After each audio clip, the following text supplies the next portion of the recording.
What up? What up? What up? Today's topic is going to be a doozy. Hopefully, it raises a few eyebrows.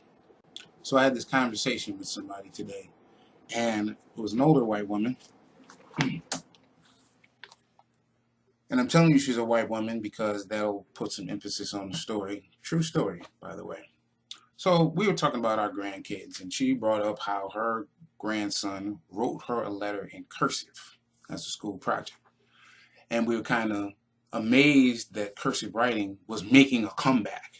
I personally didn't know that cursive wasn't a big thing anymore. I don't have to deal with that. So it was kind of interesting that she said that, and she pointed out how the little boy wrote her a letter in cursive, introduced herself, this, that, and the third.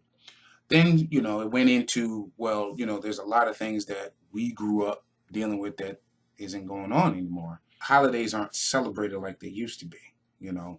Columbus Day, the merging of President's Day, all these things that we grew up having to know and learned and all of that are starting to fall by the wayside. And I was talking about work today, and were we getting paid time and a half today because it was Columbus Day. And she brought up that, if it's a state holiday or a federal holiday, who knows how that's going to go. And she goes, "Don't be mad at me. Don't be mad at me." I said, just say what you got to say. What? Black people were slave owners too. Why am I responsible for slavery? I didn't start slavery. I wasn't a part of slavery. All this not saluting the flag and black people not kneeling. I don't understand that. That has nothing to do with me. Now, the interesting thing about that was, number one, slavery, as far as I know, put me on to something, has nothing to do with Columbus Day.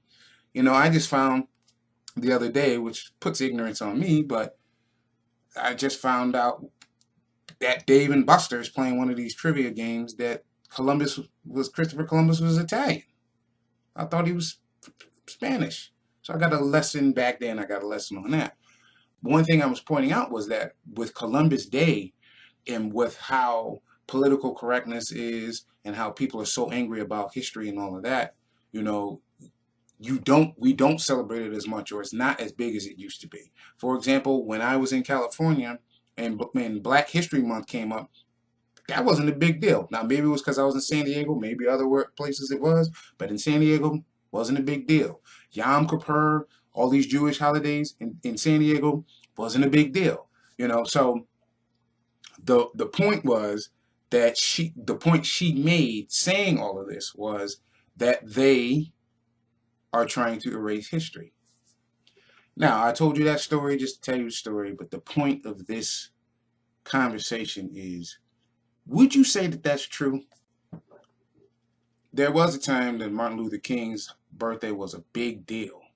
Then Phoenix came along. I don't know if it was the governor or the mayor. I can look it up. You can look it up. And he didn't want to celebrate the holiday anymore. And I think from that point on, that's where everything started to decline, because it went from that particular holiday, that being a holiday that is not celebrated, to the point of things still being open instead of being closed. It went from that to, if I'm not mistaken, then instead of celebrating Lincoln's birthday, George Washington's birthday, then it was President's Day.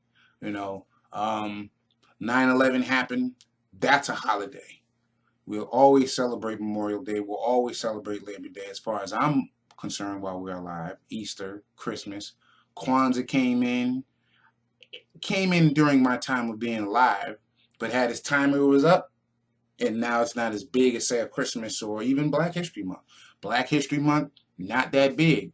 Maybe it's where I am, okay? But the point is, these things not being celebrated is a form of erasing history, Not that I want slavery to be a big deal in the curriculum, especially not on Black History Month as the only time that it should be discussed. But that's just me. That's just me.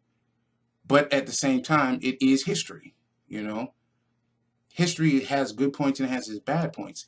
And as bad as I was in history, I remember getting an F in history, getting NF in history. Just want to pronounce that right. And I thought to myself, well, what is that? This don't mean anything. What does this mean? And as I grew up, then I started to learn about other alternative pieces of history that were not taught in the curriculum. Then history became something I was more interested in, realizing that sometimes things are cyclical, that things happen that have happened already. And if you're not aware of that, then you're going to repeat the same mistakes. So you have to know your history. Hip hop artists, hip hop purists, hip hop heads say the same thing about the new generation of MCs and rappers and hip hop culturalists. If you have to know your history to understand why a Pete Rock wouldn't like a Vince Staples, or why some of these older rappers are beefing with the younger rappers, because they want them to know the history.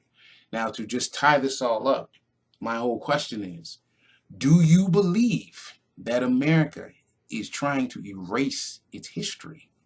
Is that a fair statement? Feel free to comment below on anything I said. If you want to bring up that conversation I had earlier, that would be great, because that was a shocker to me. By the way, just want you to know, I'm still friends with that lady, because I'm not the type of person that gets hurt by words. You got to put your hands on me. Your words don't mean anything. It just lets me know who you are. Okay? And with this being Trump's America, and I'm not going to blame everything on Trump, because this stuff is already happening. It's just now he's the president. He's the scapegoat.